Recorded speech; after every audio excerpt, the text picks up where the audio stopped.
Notre première invitée ce matin dans cette matinale spéciale sur TF1, Raquel Garrido, bonjour. Bonjour. Députée sortante, la France insoumise de la 5e circonscription de Seine-Saint-Denis. Vous étiez candidate mais dissidente puisque vous n'aviez pas eu l'investiture du nouveau Front populaire en raison de vos démêlés, on va dire ça pour raccourcir.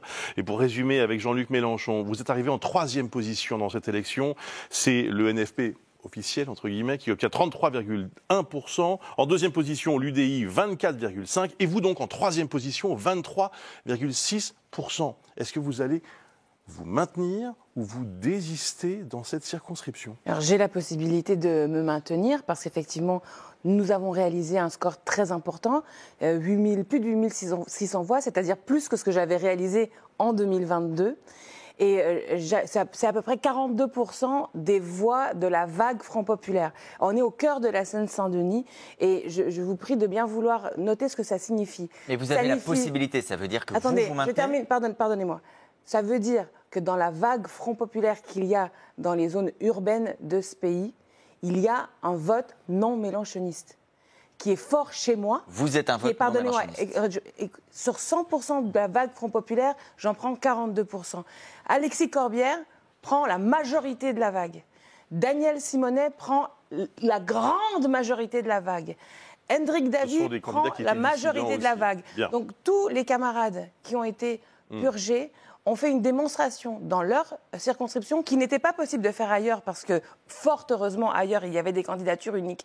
Mais ce que nous avons démontré dans nos circonscriptions, c'est qu'il y a, dans les zones urbaines, une aspiration à faire du post-Mélenchon. Et donc pour vous, faire autre chose que ce qui a été proposé depuis 2 ans par Jean-Luc Mélenchon. Et ce que je veux dire, notamment à tous les électrices et électeurs qui sont dans les zones non urbaines, justement, dans cette ruralité où, justement, la France insoumise a eu tant de peine depuis 2 ans à construire, mais je veux dire, nous avons entendu et il y a l'espoir de faire mieux. Donc c'est-à-dire que vous partout. Maintenez, Raquel Garrido, pour le dire très clairement. Alors maintenant, la logique, c'est quoi? La logique voudrait que le deuxième à gauche se désiste. Donc c'est le cas dans la circonscription d'Alexis Corbière, dans la circonscription de Daniel Simonet, d'Hendrik Davy et dans la mienne. La logique voudrait que le deuxième se désiste. J'y suis prête.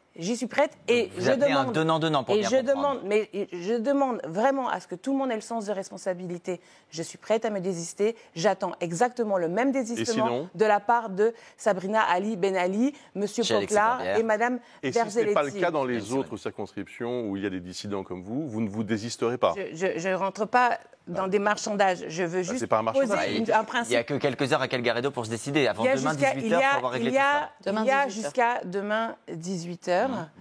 Donc, je veux énoncer à ce moment-ci un principe. Donc, vous attendez un retour qui doit, selon moi, ce n'est pas une question de retour. C'est une question qu'on applique tous le même principe. Et pas seulement dans nos 4 circonscriptions. Je rajoute la circonscription, la 4e de Seine-Saint-Denis, où Soumia Bourouaha a fait le double de voix du candidat mélenchoniste. Ce candidat mélenchoniste, là aussi, c'était chimiquement pur. Les électeurs, on est au cœur de la Seine-Saint-Denis, ont eu le choix entre un candidat mélenchoniste et les autres, et celui mélenchoniste a perdu de façon très claire. Donc, il doit aussi se désister. Il y a un fait quand même très important. Hier soir, bien sûr, c'est la place occupée par le RN. Jean-Luc Mélenchon, on y revient, a dit hier, quand le RN est en tête, le nouveau Front populaire en 3e, nous nous retirons. Est-ce que c'est une position qui vous convient ou est-ce que vous dites qu'il faut aller encore plus loin, y compris quand le RN est en 2e position, ce qui est plutôt la position des socialistes et des écologistes, de dire dès qu'il y a un risque RN, on se retire quand on est 3e? Il y a nécessairement une automaticité du retrait lorsque le RN est numéro 1, puisque la réplique exacte au second tour du premier tour fabriquera le même résultat. Donc à partir de là, c'est évident que c'est automatique le retrait. Et quand il est en 2 ? Il y a peut-être des circonstances où localement, les protagonistes sentiront un danger plus précis, et si ils estiment qu'il y a besoin de se retirer, eh bien ils le feront. Mais pas de systématisme. Donc cette position vous convient? Oui, ça me convient, bien sûr. On a compris que la majorité présidentielle sortante espérait, dans un certain nombre de circonscriptions, pouvoir avoir des discussions avec le nouveau Front populaire pour une forme de désistement réciproque. Vous vous retirez dans certains endroits, il se retire à d'autres, pour éviter la victoire du Rassemblement national. Est-ce que vous êtes prête à ces discussions avec la majorité sortante? Je pense que ce serait une erreur d'entrer dans ce genre de marchandage pour la raison suivante. Le rejet du macronisme est l'information principale du vote d'hier soir. Par conséquent, il y a maintenant 2 options qui sont radicalement différentes. l'extrême droite, dont avec son programme xénophobe, mais aussi son programme économique qui ressemble beaucoup à celui du macronisme, et cette option de gauche de la relance de l'économie par la consommation populaire. Par conséquent, chacune et chacun des Français doit maintenant choisir. Si on donne l'impression, nous au Front populaire, qu'on est ne serait-ce qu'un tout petit peu semblable au macronisme, c'est un cadeau que vous faites localement aux candidats RN. Donc quand Gabriel Attal évoque hier soir d'être la seule véritable alternative. De future majorité de projet, vous ne vous reconnaissez pas du tout là-dedans, pas de majorité de projet pour vous. Je dis que ce serait une erreur de donner cette image-là, qu'il faut d'abord sécuriser une quantité importante de députés Front populaire dans l'hémicycle. À cet instant, vous l'avez entendu, l'extrême droite demande aux Français de donner une majorité absolue. Eh bien, nous, c'est pareil. Le Front populaire doit demander aux Français de lui donner une majorité absolue. Compte tenu du nombre de triangulaires, c'est possible. C'est le tiers absent, en réalité, le tiers le plus éloigné de la victoire qui doit assumer aussi cette part de responsabilité-là. Raquel Garrido, je pars sous le contrôle de Frédéric Dabi. Combien de Français ont voté pour le RN hier? 11 millions, 12 Oui, 11 millions millions de voix, c'est historique. Vous n'avez pas le sentiment quand même que vous qui militez depuis combien d'années à gauche? 30 ans, pourquoi? 30 ans. Vous avez quand même raté quelque chose de considérable.